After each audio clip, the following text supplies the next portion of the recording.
गणेशाय नमः। श्री गुरुभ्यो नमः। श्री सरस्वत्यै नमः।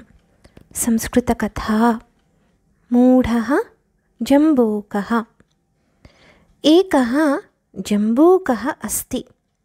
सः एकदा आहारार्थं वने भ्रमति। एकत्र सः द्राक्षालतां पश्यति। लतायाम् अनेकानि द्राक्षाफलानि सन्ति।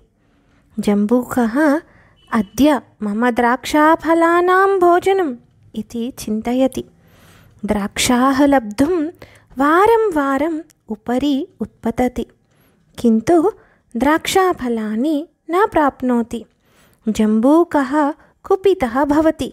सः तानि द्राक्षाफलानि दूषयति। द्राक्षाफलानि आम्लानि इति वदति। अनन्तरं स्वस्थानं गच्छति। संस्कृतकथा मूढः जम्बूकः। धन्यास्मि। स्वस्ति।